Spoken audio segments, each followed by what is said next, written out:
Bismillahirrahmanirrahim. Assalamualaikum warahmatullahi wabarakatuh.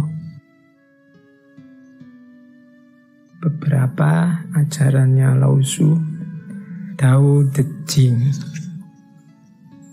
Di bawah langit, semua orang dapat melihat keindahan sebagai indah hanya karena ada yang jelek. Semua orang mengetahui kebaikan sebagai baik hanya karena ada yang buruk. Oleh karena itu, memiliki dan tidak memiliki itu muncul secara bersamaan. Kesulitan dan kemudahan itu saling melengkapi. Nah, jadi kalau menurut tulisannya Lao Tzu ini, jadi hidup ini pasangan hitam dan putih, cakep dan jelek, kemudian kaya dan miskin. Ini kan dua hal yang kontras, satu hitam, satu putih, satu positif, satu negatif. Tapi jangan lupa, dua-duanya ini saling mengandalkan, saling melengkapi, mempengaruhi keberadaannya masing-masing. Kalau dalam kalimat tadi, keindahan itu tampil sebagai indah karena ada yang jelek. Yo, ilustrasinya mudah. Orang itu disebut ganteng ketika dibandingkan dengan yang jelek. Kalau tidak ada orang jelek, ya otomatis orang ganteng tidak ada. Orang disebut kaya karena kepemilikannya dibandingkan dengan orang yang kepemilikannya lebih sedikit. Yang lebih banyak disebut kaya. Kalau kepemilikan itu sama semua, ya tidak ada orang kaya. Jadi orang kaya itu berarti dia eksis karena ada orang miskin. Sebaliknya yang miskin juga eksis karena ada orang kaya. Sebagaimana yang ganteng tadi. Ganteng itu eksis sebagai cakep ya ketika ada yang jelek. Berarti yang ganteng itu terima kasihlah sama yang jelek-jelek. Jasanya mereka kalian kelihatan jadi ganteng. Itu mudahnya. Jadi saling mengeksiskan, saling membuat ada. Orang itu disebut soleh karena ada yang tidak soleh. Kalau semua orang soleh, mungkin status soleh itu selesai, tidak akan ada lagi. Jadi di bawah langit, semua orang dapat melihat keindahan sebagai indah hanya karena ada yang jelek. Ada baik, ada jahat. Kalau tidak ada kejahatan, kebaikan tidak akan kelihatan. Sebaliknya juga begitu. Kalau tidak ada kebaikan, ya kejahatan juga hilang. Masing-masing saling mengadakan kutub yang sebelahnya. Ini pelajaran dari Tao Te Ching. Ini salah satu pemahaman terhadap situasi yin yang dalam hidup ini. Terus yang kedua, ada dan tidak ada saling mengadakan. Kesulitan dan kemudahan saling melengkapi. Panjang dan pendek saling mendefinisikan. Tinggi dan rendah saling bertentangan. Sebelum dan sesudah saling mengikuti. Ini masih menjelaskan tadi ya, bagaimana perbedaan itu saling melengkapi, saling mewujudkan yang lain. Kesulitan dan kemudahan itu saling melengkapi. Tidak ada kesulitan kalau tidak ada kemudahan. Kok sulit ya Pak mengatasi pandemi ini? Kita menyebutnya sulit mungkin karena kita bandingkan dengan mudahnya kita menyikapi penyakit yang lain. Dulu juga ada wabah, tapi tidak seperti pandemi saat ini. Maka pandemi ini kita sebut sulit. Kenapa kita sebut sulit? Karena kita bandingkan dengan yang lebih mudah. Jadi kita sering gelisah karena logika perbandingan ini, Yos. Karena kita lihat yang lebih gampang, lebih mudah, maka yang hari ini kita sebut lebih sulit. Kita mungkin dirundung galau oleh bencana demi bencana Karena mungkin sepanjang hidup kita belum pernah mengalami bencana sedahsyat yang kita alami hari ini. Tapi kalau kita bandingkan seandainya dengan nenek moyang kita dulu, simbah-simbah kita dulu, mungkin yang mengalami tsunami, yang mengalami gunung meletus yang luar biasa, yang mengalami gempa bumi yang sangat dahsyat, yang kita alami hari ini mungkin tidak lagi berat, tidak lagi sulit, tidak lagi luar biasa. Wah, simbah-simbah kita dulu gunung meletus bisa dirasakan sedunia efeknya. Banjir, mungkin tanah longsor, mungkin mengalami yang jauh lebih dahsyat dari itu. Nah, kalau kita melihat yang ini, maka situasi hari ini tidak kita sebut sulit. Tapi karena kita membandingkan dengan hidup kita sebelumnya yang jauh lebih mudah, atau orang lain yang tidak mengalami bencana seperti kita, maka rasanya yang kita alami ini berat. Pinter dan tidak pinter juga begitu. Kalian kelihatan pinter sekali ketika kalian mungkin teman-temanmu wawasannya jauh di bawahmu. Tapi begitu ganti teman yang wawasannya lebih banyak, lebih canggih, ya kalian kelihatan biasa-biasa saja. Nah, inilah di antara maknanya yin yang. Maka bisa kita tarik pemahaman, ya meskipun hari ini banyak sekali kesulitan-kesulitan, banyak sekali kerumitan hidup, tidak seharusnya kita jadi alasan untuk hidup tidak bersyukur, mengeluh saja. Tinggal kita ubah sedikit perspektifnya. Oh iya, yang saya rasakan sulit ini karena saya membandingkannya dengan kemudahan-kemudahan yang selama ini saya alami. Tapi coba saya bandingkan dengan kehidupan simbah-simbah saya dulu waktu dijajah Belanda, dijajah Jepang, waktu mengalami bencana yang jauh lebih dahsyat, maka saya hidup seperti ini sebenarnya jauh lebih harus disyukuri. Nah, ini di antara cara memahami alam.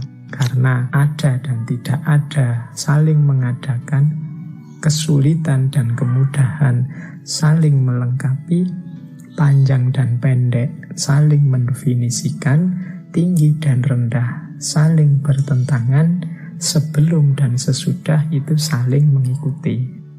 Yang semula sebelum sekarang jadi sesudah. Tadi belum ngaji, sekarang sudah ngaji. Ini kan saling mengikuti. Ngaji yang akan datang masih sebelum, tapi seminggu lagi dia sudah sesudah. Mana sebelum, mana sesudah, itu kan juga saling bersusulan. Ada dan tidak ada juga saling mengadakan. Baik, ini yang the law of polarity dalam yin yang. Oke, ini saya lanjutkan lagi. Kalau ini mungkin berpikirnya agak dalam sedikit. Kalau engkau ingin sesuatu kembali ke asalnya, pertama engkau harus mengizinkannya tersebar. Kalau engkau ingin sesuatu melemah, pertama engkau harus membiarkannya kuat. Kalau engkau ingin menyingkirkan sesuatu, pertama engkau harus membiarkannya jaya. Kalau engkau ingin memiliki sesuatu, pertama engkau harus memberikannya. Nah, ini juga kelanjutan dari yin yang tadi, cuma dengan pemahaman yang agak dalam. Kalau engkau ingin sesuatu balik ke asalnya, engkau harus mengizinkannya tersebar. Kadang-kadang kita ingin melakukan riset itu kembali lagi seperti semula. Saya kok ingin hidup kita seperti semula ya. Nah, ini ada rumusnya. Engkau harus mengizinkannya tersebar.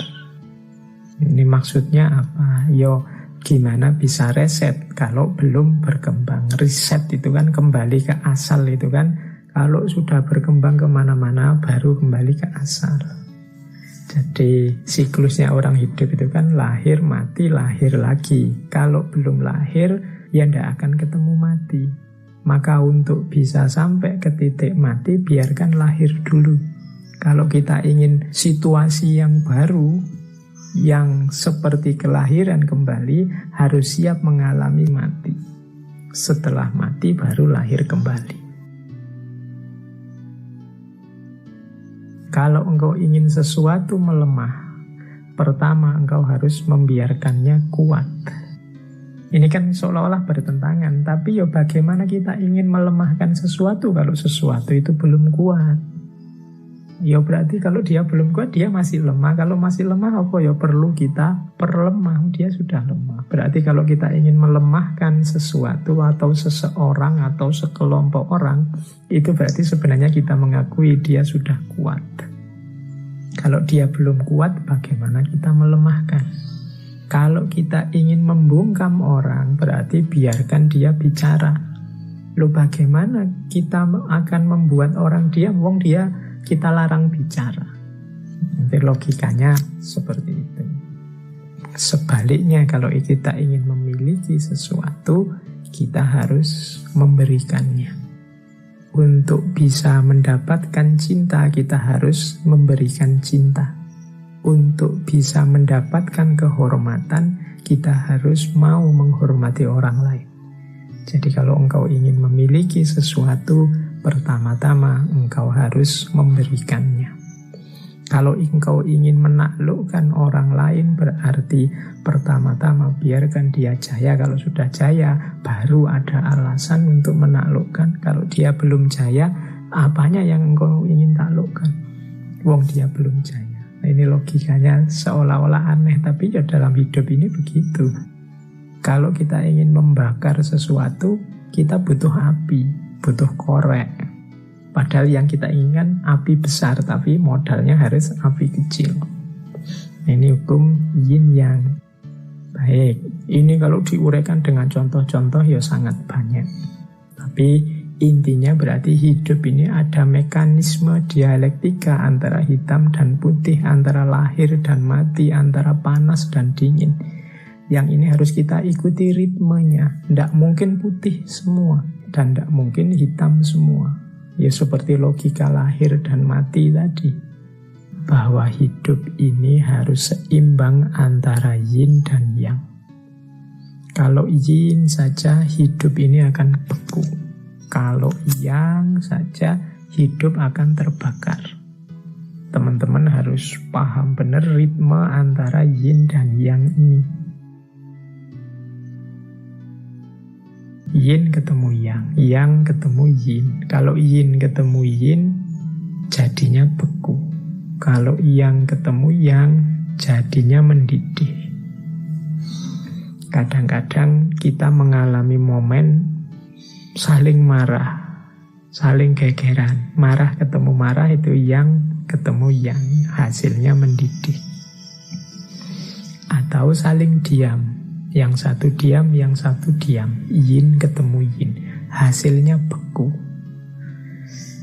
Maka caranya apa? Ikuti dialektika yin dan yang.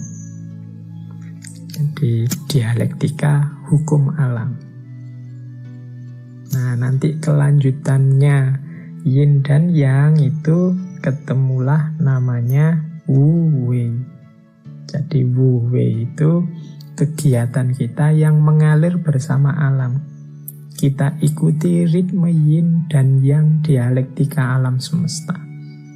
Dalam falsafah Tiongkok dikenal istilah wu wei. Kalau wu wei itu secara harfiah artinya tidak memiliki kegiatan atau tidak berbuat apa-apa. Maksudnya tidak berbuat apa-apa itu mari kita hidup tanpa dibuat-buat.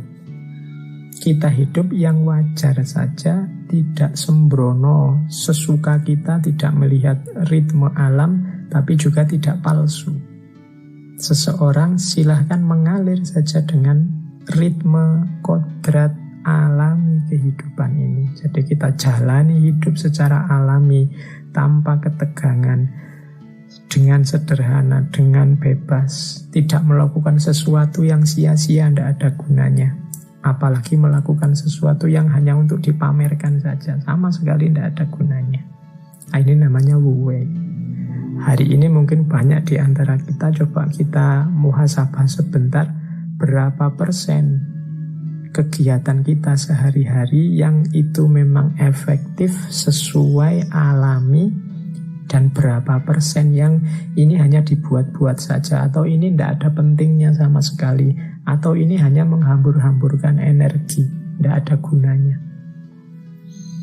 Nah, jadi ini kelanjutannya yin yang, itu berarti menyarankan kita untuk hidup selaras dengan ritme alam. Baik ritme yin maupun ritme yang. Kita pahami perjalanannya, kita ikuti dengan cara hidup secara alami. Filsafatnya namanya Wu Wei. Oke, baik. Saya akhiri sekian. Kurang lebihnya mohon maaf. Wallahul muwaffiq. Wallahu a'lam bissawab. Wassalamualaikum warahmatullahi wabarakatuh.